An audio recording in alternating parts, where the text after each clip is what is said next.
I would go through her phone and look through for any new or different photos, and I would send them to my phone, and then I would delete the sending off of her phone. These are the chilling words from Martha, a grown woman who used her daughter's private photos to catfish teenage boys online, allegedly. And it just highlights the disturbing depths of her deception. Catfish, the TV show, is an MTV reality series that investigates online relationships where one person suspects that they're being catfished. It exposes the digital lies by tracking down the real identities behind these suspicious online personas. While some cases can involve harmless misunderstandings or personal insecurities, others reveal shocking levels of manipulation and even criminal behavior. Over the years, Catfish has become more than just entertainment. It's a cautionary tale about the dangers online and how easy it is for people to fabricate entire identities and personalities. But the case we'll be talking about today goes beyond the usual themes of online trickery. Martha's story isn't just about catfishing. It's about a mother exploiting her own daughter, violating her daughter's privacy in the most horrific way, and manipulating a minor for her emotional needs. Her actions were exploitative, manipulative, unethical, and just crossed into deeply disturbing territory. This isn't just another catfish case. It reveals something deeper about online manipulation, predatory behavior, and even the failures of internet safety tools. Everything I say in this video is completely alleged based off my research and personal analysis. These are just my opinions, and I encourage you to form your own opinions. Please do not go and harass anybody mentioned in this video. So first, let's break down the episode. The episode begins with Samantha, Paul's fiance, who reaches out to Neve and Cammy. Samantha explains that her fiance Paul is still hung up on his first love from 8 years ago, who he met on Xbox, named Katie, spelt like this, the most fakest way I've ever seen Katie ever spelt. Also, this is the part where I want to point out that her daughter right here, you see her daughter, this is her daughter, this is Martha, this is her daughter. Her daughter's name is Katie. Not spelled like this, but her daughter's name is Katie, so that's cool. Loved that she did that. Anyway, Paul and Katie were in an online relationship for 2 years, and they even made plans to move in together. But Katie stood him up and vanished for a year. She sent him a message again, and he was just like, put her off and wasn't feeling it. You know, she ghosted him, so he was over it. But apparently he's back on it 8 years later. Paul found Katie's Instagram and he sent her a message, but she claims that she didn't know him. Then she either blocked him or completely deleted her account. Samantha believes that Katie is a catfish, so she's hoping if Paul can confirm that Katie is a catfish, he'll fully move on and they can go on with their happy lives. Neve and Cammy begin their investigation and immediately notice some red flags. They search for Katie and the last name given, and they ended up finding the Facebook of this Katie. She confirms that she did used to play Xbox, but denies ever having an online relationship with anyone named Paul. She also hesitates to video chat because she's at work, but she does send them a selfie. Later, when Katie agrees to do the Zoom call, something strange happens. She says, "Oh, she's not in here yet." And we're all left wondering who. She goes to the other room and puts her freaking mom on the Skype call. The reveal is both unexpected and unsettling. Martha, not Katie, the one Paul was talking to when he was 16 years old. Martha confessed that she used her daughter's photos to catfish Paul, explaining that she was in a bad place emotionally, and her divorce, her mother's passing, and her children leaving her home. She just felt like she had no choice than to talk to a 16-year-old on Xbox. To catfish a 16-year-old nonetheless. So she sought attention from a bunch of young men on Xbox. And she said that she maintained this deception from 2008 all the way to 2014. But the most disturbing part of all of this is Martha openly admitting to stealing Katie's nudes from her phone while she was sleeping in her bed. So it turns out all of her children didn't leave the house, and she would send them to herself. And then she sent those new photos to Paul and whoever else she was talking to. If her and Paul were only dating for 2 years, what they said, then that means the other 4 years she had to have been talking to someone else, right? So I find it interesting that she was active from 2008 to 2014, because I don't know if you guys know how to count, but that's like 6 years. That's not 2 years.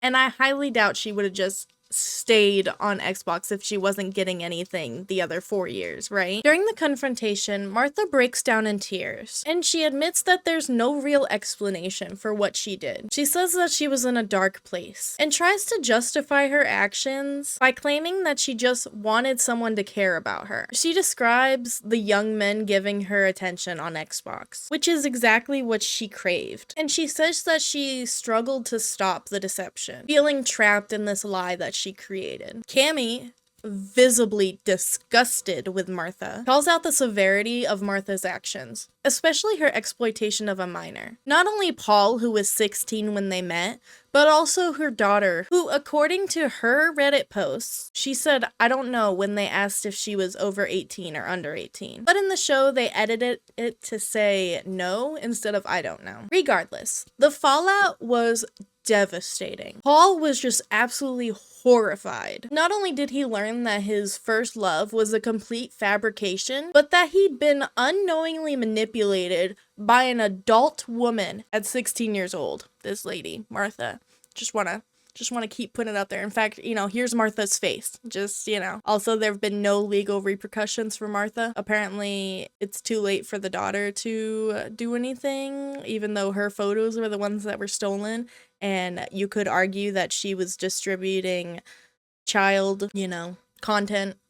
But what do I know? Paul describes feeling pissed, disgusted, and embarrassed, realizing that 2 whole years of his life were based on a lie. He also admits that just Martha ghosting him led him to long-lasting trust issues with his relationships. Meanwhile, Katie describes feeling violated and betrayed, saying that she learned about Martha's actions 2 years ago. Katie would have had no idea if a stranger hadn't messaged her on Facebook. And when her hand was forced, Martha finally admitted it. Katie says that she struggles to come to terms with the fact that her own mother exploited her identity in such a horrific and personally violating way. Despite the betrayal, Martha and Katie reconciled before filming, with Katie saying that she understands her mom's perspective and forgives her. Katie unfortunately believes that because Martha is her mom, she is required to forgive her. I mean, you only get one mom, right? And as someone who was raised by an abusive mother, I get it.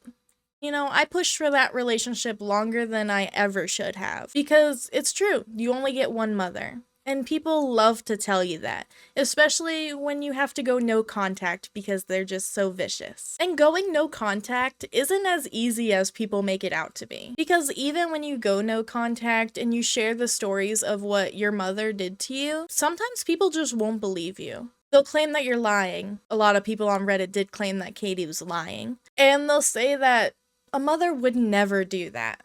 But unfortunately, they will. And they did. Just because your mother would never do that and you might have had a loving childhood doesn't mean all of us had that same experience. I also want to mention that Katie forgiving could also be due to the fact that she might not have fully taken in what had happened and really thought about what her mother did. Victims often downplay abuse. And it's also not uncommon to think that abuse is normal, especially when it's all you know. For years, I thought my childhood was normal and I thought I was spoiled. When I told my therapist about all of the screaming, about hiding in my room, she cried. And I'm like, "Why are you crying?"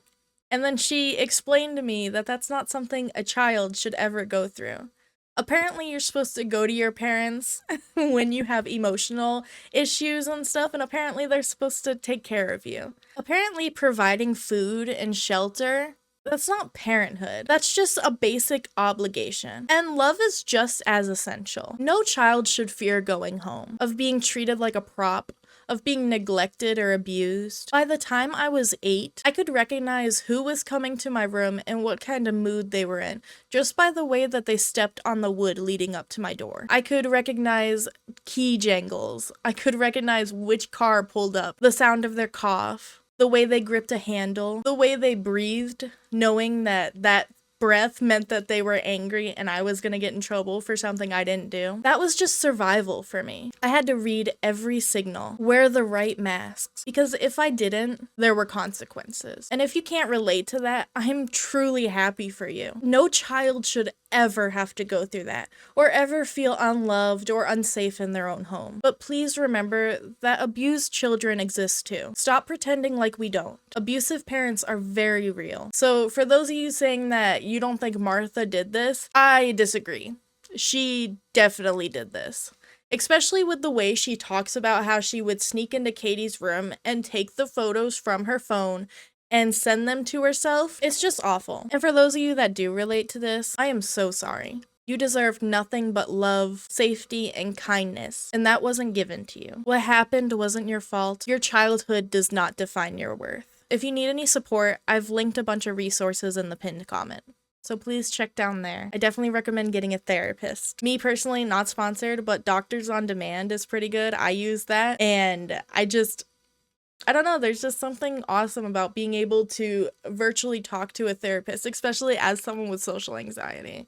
So if your insurance covers Doctors on Demand, maybe look into that. The damage that Martha did to Katie, it's undeniable and unforgivable. Katie's privacy was violated. Her identity was stolen. And the image of her mother has been forever destroyed. In some Reddit threads written by Katie, she said that she had no idea that Martha shared her nudes, full face and all. And Martha would just sneak in her room and send it to her phone. And poor Katie had to find that out on TV.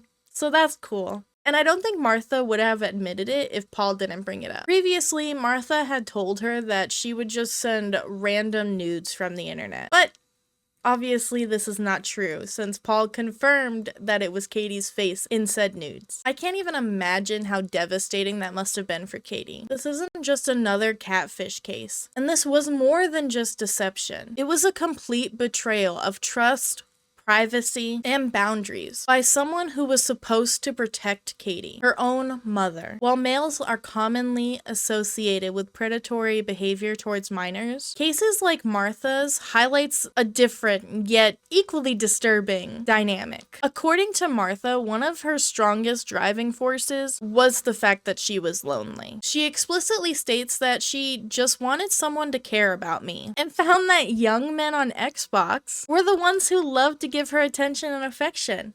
Because again, she was using her daughter's photos and stuff. So that's cool. And the validation she received from these minors, at least Paul being a minor, I'm not sure if there were other minors, but you know, considering it was Xbox, and that's as someone who plays Xbox, you know? The validation she received likely reinforced her behavior, creating an unhealthy cycle of deception and dependency, which I would like to bring up the fact that she says she was lonely after her divorce and that her kids moved out of the house. So if her kids moved out of the house, again, I'd like to point out, how did she go into her daughter's Katie's room and get those photos while she was sleeping? I guess Katie said on her Reddit threads that she would spend a lot of time at her boyfriend's house, and like it was kind of like a gradual thing where like she didn't move out of her mom's house completely. So I guess you could say that was it.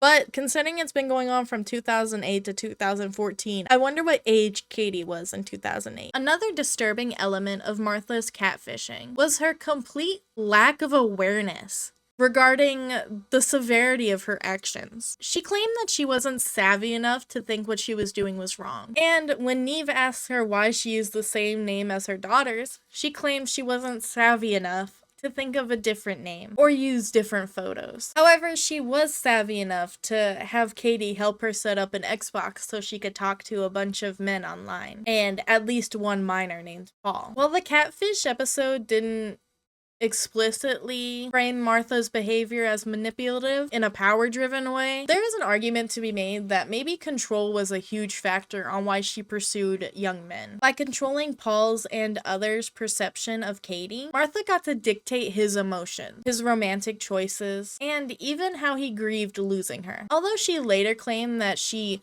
couldn't figure out how to get out of it, this dynamic suggests that on some level, she was getting something from maintaining control over the situation. But Martha's actions can't be just dismissed as a case of extreme loneliness or an emotionally driven mistake. Her willingness to steal her daughter Katie's images, her whole identity, manipulate minors, as well as maintain this deception for years, that suggests a disturbing level of detachment from the consequences of her behavior. Whether we frame it as an issue of wanting control, or an issue of needing emotional dependency, or even just pathological attention seeking, her case proves the dangerous ways in which online predators, regardless of their gender, can exploit trust, technology, and personal relationships. The ethical and legal implication. Martha's actions don't just raise moral questions. They also touch on legal gray areas that highlight the dangers of online deception. While catfishing itself isn't illegal, certain aspects of Martha's behavior, particularly her actions with minors, of which one is Paul,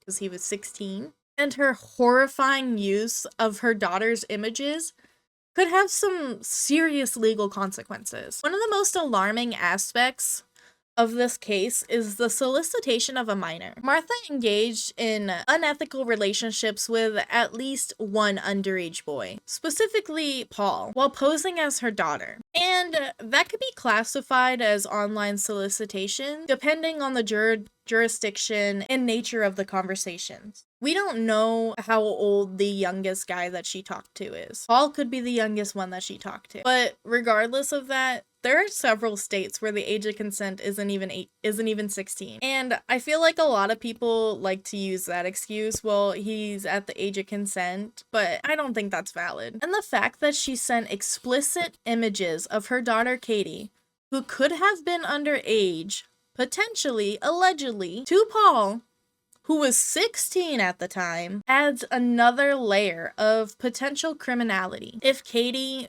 or any of the other victims were underage, Martha's actions could fall under the distribution of child abuse material, which is a serious offense. Another potential legal issue could be the identity theft. While catfishing itself isn't illegal, using another person's identity, especially a child's, allegedly, can lead to fraud or identity theft charges. Laws can vary by location, but impersonating someone online, particularly in a way that harms people, can be grounds for legal actions. Even if Martha's actions didn't reach the threshold for criminal persecution, she could have faced civil lawsuits from Paul or Katie, the real Katie, for emotional distress, invasion of privacy, or even defamation. It's undeniable that the psychological impact on both of these victims is significant. And beyond these legal ramifications, the ethical violations are disturbing. This is a form of parental exploitation. Martha prioritized her own emotional needs over her daughter's right to autonomy and safety. Catfishing already makes digital relationships precarious, but when a parent is the perpetrator, it adds another deeply unsettling dimension. While Katie chose to reconcile with her mother at the time of filming, the damage that her mother did to Katie still remains and will forever remain. Martha's case is a great example on how online deception can cross from morally questionable to legally and psychologically devastating. And it forces us to ask, where do we draw the line between online manipulation and criminal behavior and emotional exploitation rather than financial or material fraud? And how do we hold people accountable when the deception involves family members? The bigger picture, internet safety and parental responsibility. The internet has become an integral part of life, but it also exposes minors to significant dangers, including exploitation, cyberbullying, and manipulation. Social media, in particular, creates an environment where children and teenagers can be targeted by catfishers. predators,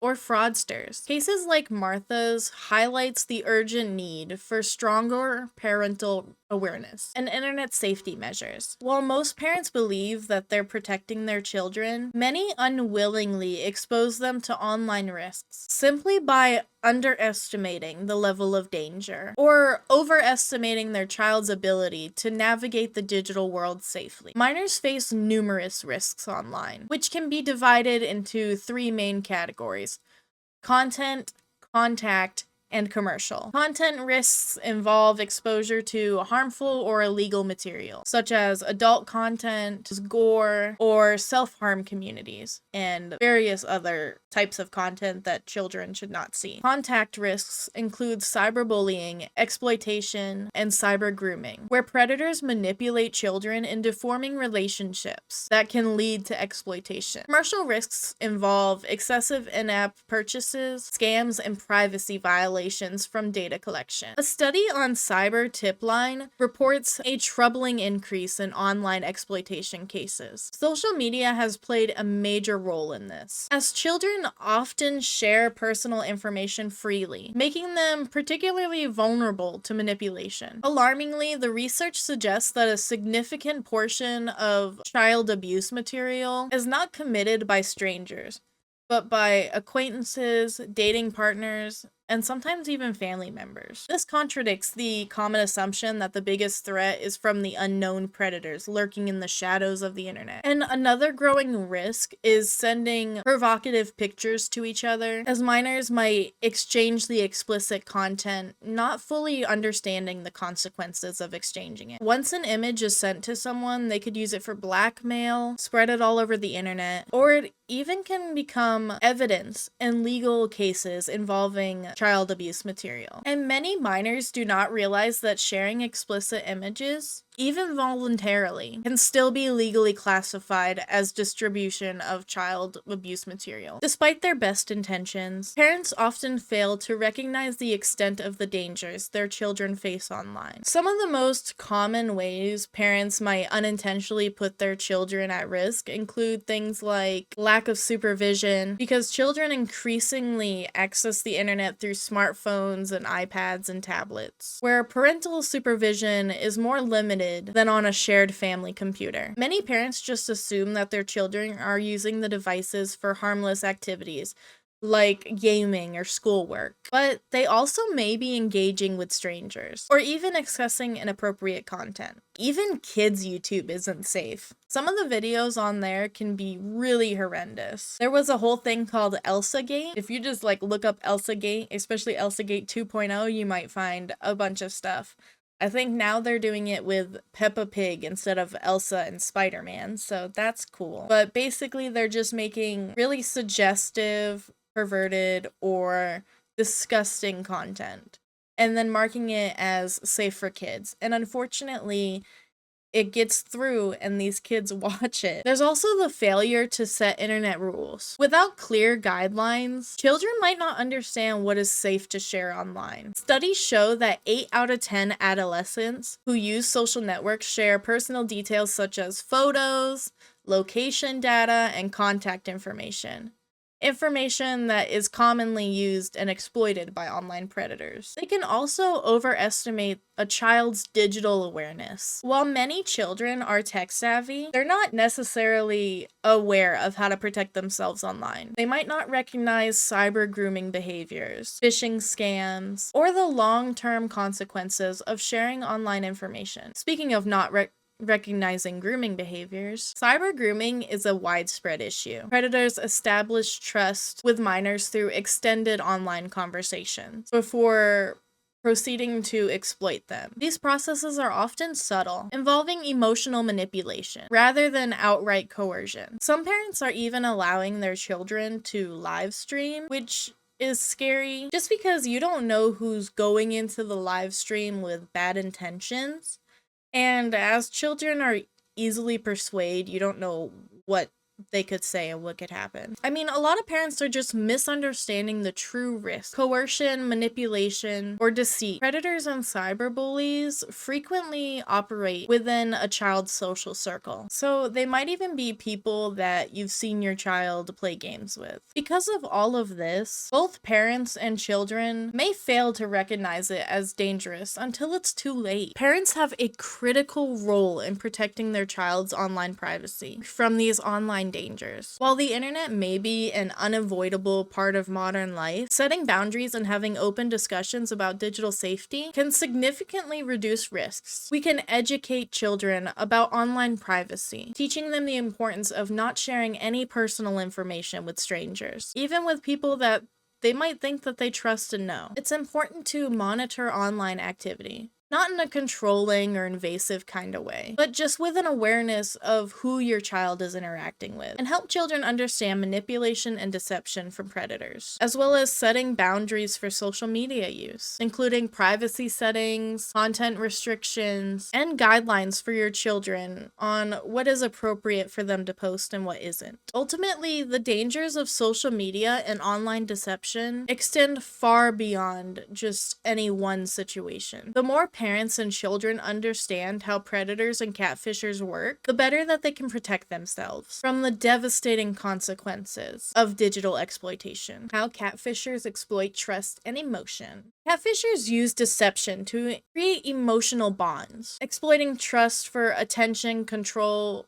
or even personal gain. In Martha's case, she manipulated Paul's emotion by pretending to be his dream girl and fostering a relationship built on lies. Catfishers also take advantage of attachment styles to manipulate their targets. Victims who might experience attachment anxiety, which is a deep fear of abandonment, are especially vulnerable to emotional manipulation. Meanwhile, those with attachment avoidance, who might struggle with emotional closeness, may be drawn into online relationships because they might feel safer than how they would feel in in-person interaction. Catfishers love to exploit vulnerabilities, using deception to create an environment in which the victim feels emotionally dependent on them. One of the most damaging consequences of catfishing is the erosion of trust in the online community. Every exposed case of online catfishing makes people more suspicious and even less willing to engage authentically, even with those who might be genuine. Victims often struggle with deep emotional distress, questioning their ability to trust others, and sometimes even feeling ashamed for being manipulated. And cases like Martha's are particularly harmful because it didn't just involve one victim, it involved her daughter as well, and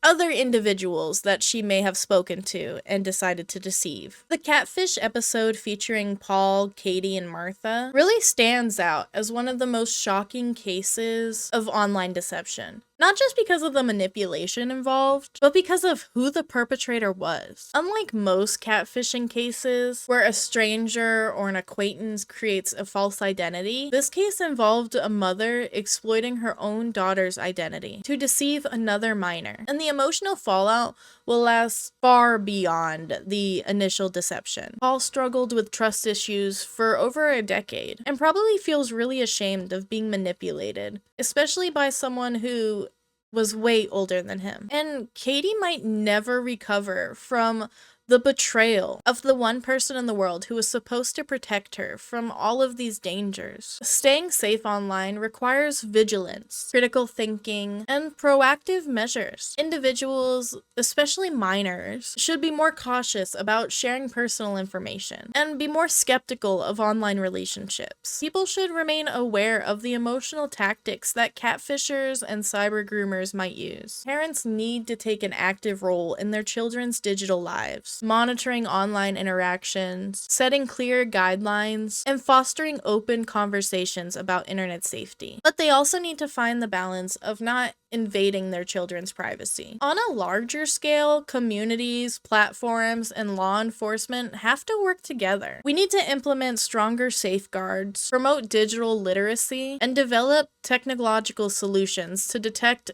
and prevent online manipulation. In this episode, Paul asks, if they're not real, if they're not who they really are portraying themselves out to be, Were their feelings real? This haunting question speaks to the core of online deception. The blurred line between reality and illusion, between genuine emotions and manipulation. In a world where anyone can be anyone online, where identities are stolen, feelings are manipulated, and trust is shattered, are we ever truly safe from the dangers of the online world?